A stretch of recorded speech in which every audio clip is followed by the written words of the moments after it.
ओम गण गणपते नमः। बोले गणेश जी महाराज की जय, बुध देव की जय। प्रिय भक्तजनों, बुध को बुद्धि का कारण माना गया है, जो कि एक महत्वपूर्ण ग्रह भी है। अगर किसी की कुंडली में बुध खराब हो तो उसके जीवन में कभी भी तरक्की नहीं होती है, साथ ही उसे कभी भी कामयाबी नहीं मिलती है। बुध को व्यापार और बहन बेटी का कारक भी माना जाता है। इस दिन भगवान गणेश का दिन होता है, जो कि बुद्धि के देवता माने जाते हैं, जो अपने भक्तों के सभी विघ्न बाधाओं को हरण कर लेते हैं। इसीलिए उन्हें विघ्नहर्ता भी कहा जाता है। अगर कोई इनका सच्चे मन से पूजन करे तो उनको जीवन में धन और सुख समृद्धि की कभी कमी नहीं रहती। और भगवान गणेश, जिन्हें विघ्नहर्ता भी कहते हैं, उनकी पूजा अर्चना करने से जीवन के सभी दुख दूर हो जाते हैं। और इस दिन व्रत रखने का भी विधान है। अगर कोई इस दिन सच्चे मन से गणेश जी की आराधना करता है तो उसके जीवन के सभी कष्ट दूर हो जाते हैं। तो आज हम इस वीडियो में बुधवार की व्रत कथा सुनेंगे। इस कथा को सुनने अथवा पाठ करने मात्र से आपके जीवन में धन, बल, बुद्धि, विद्या की वृद्धि होती है तथा आने वाले सभी संकटों का नाश होता है। तो आइए सुनते हैं। उससे पहले आप सभी प्रेम से बोलिए श्री गणेश जी महाराज की जय, बुध देव की जय। प्राचीन काल की बात है। किसी ग्राम में एक साहूकार अपनी पत्नी के साथ रहता था। पति पत्नी दोनों भगवान गणेश जी की पूजा करते थे और दिन दुखियों की मदद करने के लिए हमेशा तत्पर रहते थे। और ईश्वर की कृपा से उनके पास धन धान्य की कोई कमी नहीं थी। कमी थी तो बस एक संतान की। पति पत्नी संतान नहीं होने से दुखी रहते थे। तब गांव वाले संतान न होने की वजह से उन्हें हमेशा ताने सुनाते थे। पर साहूकार और उसकी पत्नी को ईश्वर पर पूर्ण विश्वास था। ईश्वर ने जरूर कुछ अच्छा सोच के रखा होगा हमारे लिए, ऐसा सोचा करते थे। एक बार वह पति पत्नी मंदिर में भगवान गणेश जी के दर्शन और पूजा अर्चना करने गए। और जब वे दोनों पूजा करके बाहर आए तो उन्होंने देखा कि एक बालक मंदिर की सीढ़ियों पर बैठकर रो रहा है। और उसके पास किसी को ना देखकर पति पत्नी दोनों बालक के पास गए और बालक को शांत कराया और उसके माता पिता को ढूंढने लगे। और जब उस बालक के माता पिता पति पत्नी को नहीं मिले तो वे दोनों बच्चे को मंदिर के पुजारी के पास ले गए और उन्होंने पुजारी से बोला, ये बच्चा हमें रोते हुए मंदिर के बाहर मिला है, क्या आप इसके माता पिता को जानते हैं? तब पुजारी ने कहा, नहीं। और अब पति पत्नी और पुजारी तीनों लोग बालक के माता पिता को ढूंढने लगे। काफी देर ढूंढने पर बच्चे के माता पिता नहीं मिले। तब पुजारी ने साहूकार और उसकी पत्नी को कहा, आप इस बालक को अपने घर ले जाइए। अगर इसके माता पिता इसे ढूंढते हुए आए तो मैं उन्हें लेकर आपके घर आ जाऊंगा। तब साहूकार और उसकी पत्नी बच्चे को लेकर अपने घर चले गए। काफी समय बीत गया और बालक के असली माता पिता का कोई पता नहीं चला। तो उन्होंने गांव के सरपंच से अनुमति लेकर बच्चे को गोद ले लिया और उस नन्हे से बालक का नाम गणेश रख दिया। और कुछ दिन बाद गांव में एक पति पत्नी आए जो चोर थे। गांव में जाकर उन्हें पता चला कि गांव में सबसे ज्यादा धनी व्यक्ति साहूकार है, जिसकी कोई संतान नहीं है और उन्होंने एक बच्चे को गोद लिया है जिसके माता पिता का कोई पता नहीं है। और वे दोनों चोर पति पत्नी अब विचार करने लगे कि साहूकार को कैसे लूटा जाए। तभी उन्होंने योजना बनाई कि वे दोनों बच्चे के असली माता पिता बनकर जाएंगे और योजना बनाकर पति पत्नी दोनों मंदिर में जाकर बैठकर रोने लगे। उन्हें रोता देखकर मंदिर के पुजारी आए और उनके रोने का कारण पूछने लगे। पति पत्नी ने बताया कि आज से 4 साल पहले इसी मंदिर में हमारा बच्चा खो गया था, उसे ही याद करके हम रो रहे हैं और तब से हम अपने बच्चे को अलग अलग जगह खोज रहे हैं, पर वह हमें कहीं नहीं मिला।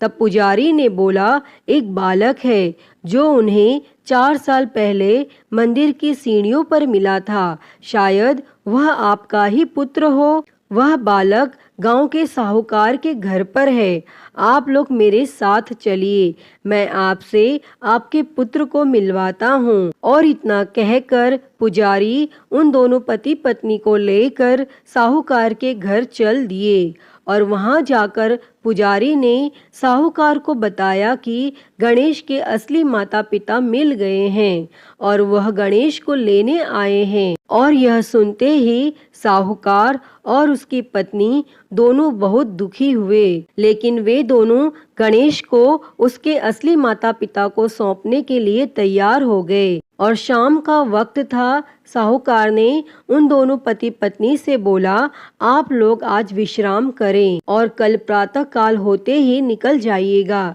और यह सुनते ही पति पत्नी दोनों खुश हो गए, क्योंकि उन्हें चोरी करने का मौका मिल गया था। और तब रात्रि को जब साहूकार और उसकी पत्नी सोने चले गए, तभी दोनों चोर पति पत्नी उठे और चोरी करने के लिए तिजोरी को तोड़ने लगे। और आवाज सुनकर घर का नौकर जग गया और उसने जाकर देखा तो वही पति पत्नी थे जो खुद को गणेश का माता पिता बता रहे थे।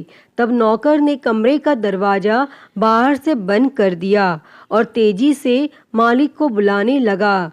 और आवाज सुनकर साहूकार और उसकी पत्नी दौड़ते हुए आए और चिल्लाने का कारण पूछने लगे। तब नौकर ने बताया कि ये दोनों पति पत्नी तिजोरी से चोरी कर रहे थे और यह सब देखकर वे समझ गए कि ये दोनों गणेश के माता पिता नहीं बल्कि चोर हैं। साहूकार ने गणेश को देने से मना कर दिया और बोले कि चले जाओ यहाँ से। पर उन दोनों धोखेबाज पति पत्नी ने निर्णय किया कि वो अब गणेश को अपने साथ ले जाकर ही रहेंगे। तब पति पत्नी दोनों गांव के सरपंच के पास गए और बोले, साहूकार उनके पुत्र को वापस नहीं दे रहा है। तब सरपंच ने साहूकार और उसकी पत्नी को गणेश को साथ लेकर सरपंच के सामने प्रस्तुत होने की सूचना भेजी और साहूकार अपनी पत्नी और गणेश को लेकर आ गए। तब सरपंच ने भी फैसला किया कि साहूकार की पत्नी तथा दूसरी औरत जो गणेश को अपना पुत्र बोल रही थी, उन्हें सूर्य देवता के सामने अपना आंचल फैला के खड़े हो जाना है और जिसके भी आंचल से गणेश के मुंह में दूध जाएगा, गणेश उसका पुत्र कहलाएगा। तब दोनों औरतें अपना आंचल सूर्य देवता के सामने फैला के खड़ी हो गई और प्रार्थना करने लगी। तब भगवान गणेश जी के आशीर्वाद से साहूकार की पत्नी के आंचल से दूध की धारा गणेश के मुंह में आ गई और यह देखकर साहूकार और उसकी पत्नी बहुत खुश हुए और सरपंच ने गणेश को साहूकार को सौंप दिया और वहां खड़े सभी लोग भगवान गणेश जी की जय जयकार करने लगे। अतः हे गणेश भगवान जी, जैसी कृपा आपने साहूकार और उसकी पत्नी पर की, वैसी ही कृपा इस कथा को कहते, सुनते और हुंकारा भरते सब पर करना। तो सभी प्रेम से बोलिए, गणेश जी महाराज की जय, गणपति बाप्पा मोरया। तो आइए सुनते हैं बुधवार व्रत की एक और कथा। उससे पहले आप सभी प्रेम से बोलिए, श्री गणेश जी महाराज की जय, बुधदेव की जय। प्राचीन काल की बात है। समतापुर नगर में मधुसूदन नामक एक व्यक्ति रहता था। वह बहुत धनवान था। मधुसूदन का विवाह बलरामपुर नगर की एक सुंदर लड़की संगीता के साथ हुआ था। एक बार मधुसूदन अपनी पत्नी को लेने बुधवार के दिन बलरामपुर गया और मधुसूदन ने पत्नी के माता पिता से संगीता को विदा कराने के लिए कहा, परंतु माता पिता बोले, बेटा आज बुधवार है, बुधवार को किसी भी शुभ कार्य के लिए यात्रा नहीं करते।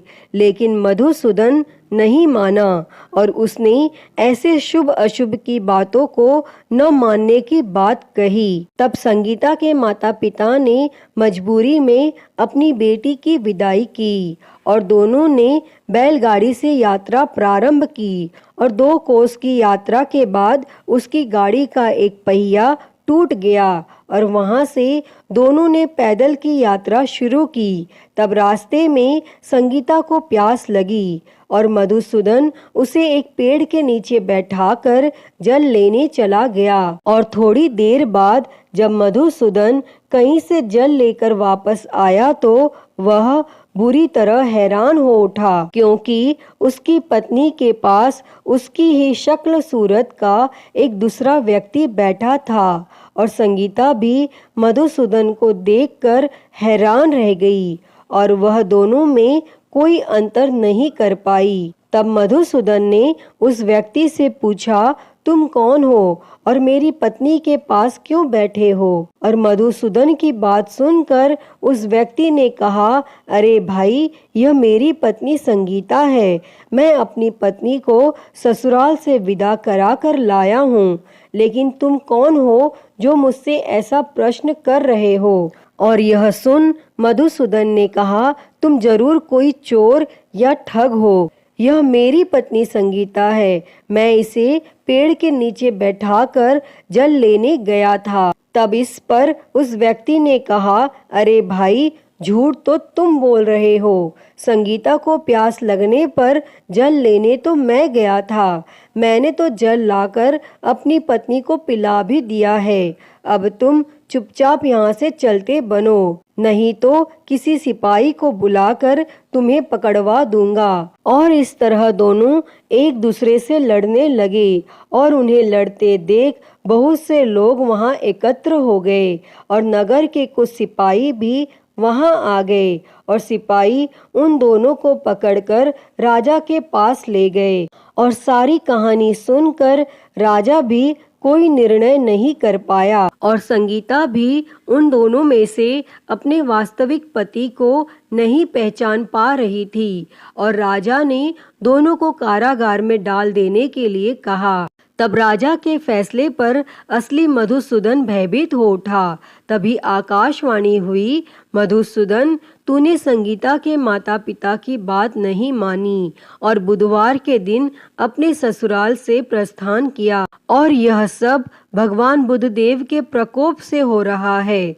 तब मधुसूदन ने भगवान बुद्धदेव से प्रार्थना की कि हे भगवान बुद्धदेव, मुझे क्षमा कर दीजिए, मुझसे बहुत बड़ी गलती हुई और भविष्य में अब कभी बुधवार के दिन मैं यात्रा नहीं करूंगा और सदैव बुधवार को आपका व्रत किया करूंगा। तब मधुसूदन की प्रार्थना करने से भगवान बुद्धदेव ने उसे क्षमा कर दिया और तभी दूसरा व्यक्ति राजा के सामने से गायब हो गया। तब राजा और दूसरे लोग इस चमत्कार को देखकर हैरान हो गए और भगवान बुद्धदेव की इस अनुकंपा से राजा ने मधुसूदन और उसकी पत्नी संगीता को सम्मान पूर्वक विदा किया और कुछ दूर चलने पर रास्ते में उन्हें बैलगाड़ी मिल गई और बैलगाड़ी का टूटा हुआ पहिया भी जुड़ा हुआ था और दोनों उसमें बैठकर समतापुर की ओर चल दिए।